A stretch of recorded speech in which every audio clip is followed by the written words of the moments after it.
नमस्कार. तिरंगा न्यूज वृत्तवाहिनीवर आपले मनपूर्वक स्वागत. आता पाहूया आजच्या काही ठळक घडामोडी. आता हे येऊ घातले जे लोक संगमेरच्या कधी येऊ शकत नव्हते ते आता इथं संगमेरला एसटी स्टँड पुढे सभा घ्यायला बुरखा त्यांचा हिंदुत्वाचा बुरखा घ्यायचा म्हणजे मग काय संरक्षणाला काही तोटा नाही.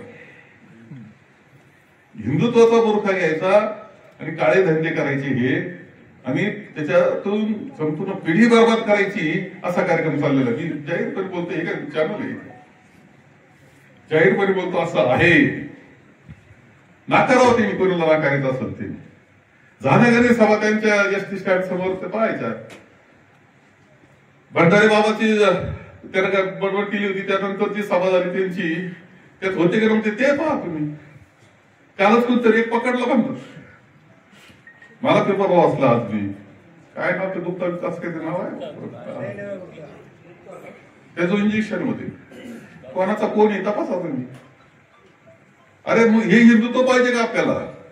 हिंदुत्वाच्या बुरख्याखाली असे जे लोक घुसतायत देवाधर्मामुळे आपण हिंदुत्वाचं बोलतो परंतु त्याचं नाव घेऊन जे संपूर्ण समाज बरबादीला न्यायचा प्रयत्न करतायत ते रोखण्याची जबाबदारी सुद्धा तुमची आमची आहे लक्षात ठेवा. कदाचित आपण असं म्हणू आता सत्ता नाही म्हणून बोलतात कदाचित आपण उद्या सत्ता मिळवली समजा जाईल वर्ष जाईल 2 वर्ष 5 वर्ष परत सगळं झालं व्यवस्थित तर तुम्हाला परत हे दुरुस्त करायला सोपं आहे काय. दुरुस्त होणार नाही लक्षात ठेवा. आणि तुम्हाला तो काय कोण असते दुसऱ्याच्या घरात घडतंय आपल्याला काय काळजी करायचं कारण दुसऱ्याचं पोरं बिघडतं असं नाही. एक दिवस तुमचा नातू बितू बिघडत बरं का आपल्या घरात येईल कधी तुमच्या घरात येईल ते नातू बितू तुमचे 11-12 वर्षाचे असतील तर राहायला लागतील. काय करणार आहे तुम्ही.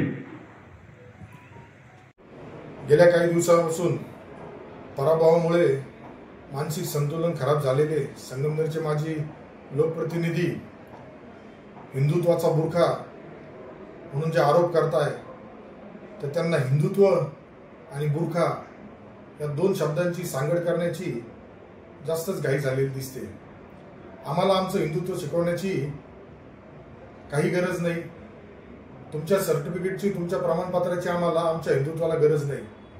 तुमच्या 40 वर्षाच्या कार्यकाळामध्ये संगमनेरमध्ये किती प्रकारे मी आमदार झाल्यापासून संगमनेरमध्ये एक सुद्धा हिंदू मुस्लिम वाद पोलीस स्टेशनमध्ये गुन्हा नोंदवला गेला नाही किंवा वादविवाद झाले नाही. आपल्या 40 वर्षाच्या कालावधीमध्ये राजकीय पोळी भाजण्यासाठी आपण नेहमी संगमनेरमध्ये हिंदू मुस्लिम देशाचं वातावरण करण्याचा प्रयत्न केला. ज्या पद्धतीने आज पराभवामुळं तुम्हाला वैफल्य आले या वैफल्यामुळं तुम्ही जी टीका टिप्पणी करताय याला येणाऱ्या कालावधीमध्ये आम्ही विकासाच्या माध्यमातून उत्तर देतो. आणि संगमनेरकरांनी सुद्धा आपल्याला आपल्या कार्यकालामध्ये जी दादागिरी दहशत होती ही दहशत मोडण्यासाठीच एक सामान्य कुटुंबातील मुलाला या संगमनेरचा लोकप्रतिनिधी म्हणून काम करण्याची संधी दिली. त्यामुळं बाळासाहेब तुम्ही ज्या पद्धतीने माझ्यावरती खालच्या पातळीवर टीका करताय या टीकेतून निश्चितच आपल्याला स्वतःला आत्मपरीक्षणाची गरज आहे असं मला या निमित्ताने वाटतं.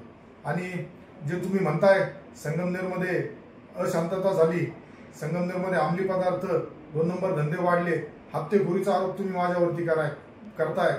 बाळासाहेब तुमच्या कार्यकाळामध्ये किती गुन्हेगारी या संगमनेरमध्ये होती याचं जर पोलीस स्टेशन मधून सविस्तर माहिती आम्ही मागवलेली आहे आणि जर ती माहिती तुम्ही सुद्धा मागवली तर तुमच्या कार्यकाळामध्ये या संगमनेरमध्ये सगळ्यात मोठं गुन्हेगारीचं हब संगमनेर तालुका म्हणून संगमनेर शहर म्हणून ओळखलं जात होतं.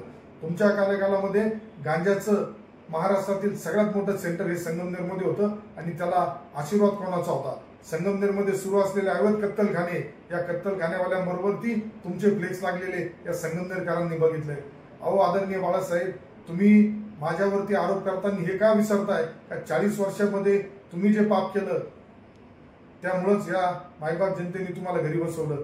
यापूर्वी तुमच्या कार्यकाळामध्ये 2 नंबर धंद्यांना पाठराखण केल्या जात होती 2 नंबर धंद्यावाल्यांना ताकद दिल्या जात होती.